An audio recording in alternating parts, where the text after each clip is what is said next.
Pastrana, General Secretary Antonio, Mr. Brok, who has always been there for us Albanians, even in his important days, on his birthdays, and dear Luis, Teresa, Marie, Jessica, Croatian Minister of Finland, thank you very much to everybody that supported us before and during the elections.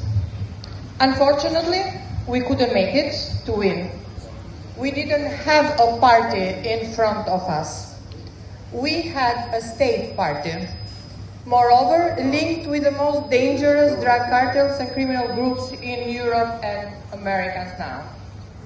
Dear colleagues, I am standing in front of you today as a witness of the collapse of democracy in my country. And also to share with you my personal story so you understand what was going on in Albania during the day of the elections and before and after that. On May 11, 2025, Albania had what was called elections, but they were not free, not fair, not democratic. There were not elections at all. Albanians were not allowed to elect. They were obliged to vote. I'm sad to say elections were a farce and orchestrated operation by a narco-state. The Copenhagen criteria, democracy, rule of law, human rights, institutional stability, were not only ignored, but they were crushed. And it is listed in the resolution we are presenting, but I'm not going to go through it because you have it written. But I speak now, not just from the paper, as I speak from my own experience and that I wanted to share with you. I was assigned in Vora, a small municipality near Tirana, as a candidate and political director.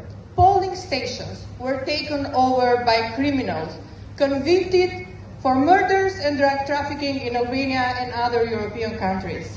Members of this criminal group were wearing fake badges and openly were threatening voters, controlling everybody who was going in and out.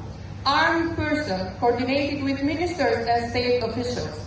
I was continuously offended, intimidated, and threatened. My family, my daughter, was also threatened.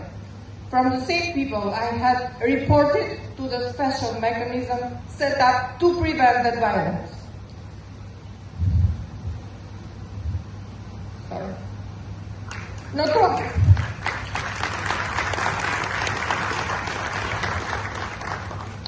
I was left alone with my daughter and my staff. Not only they failed to protect me, special prosecutor, police, and everybody, all the institutions, but they failed to protect Albanian voters. We were left in front of a criminal group, in front of drug cartels. Police did nothing. Special prosecutor did nothing. Central Electoral Commission looked another way. Is this democracy we are talking about? Is it a country ready to enter in Europe? Voters were bought with €100 pension bonuses and money from 138 cannabis licenses, drugs for votes. 500 million taxpayers' money used to illegal tenders and procurements were used to buy votes.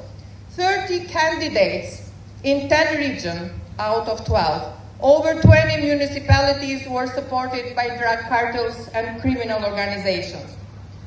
Over 20 members of the new parliament will be representing drug cartels and criminal groups.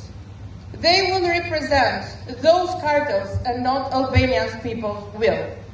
Public servants were blackmailed through patronage network. The state, the party, and the mafia became one. And here is the painful truth.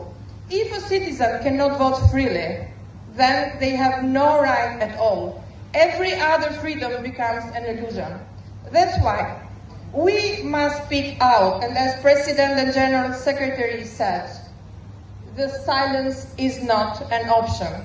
If we allow a Prime Minister and the government backed by drug cartels to hijack democracy in Albania, we are opening the door to autocracy across Europe.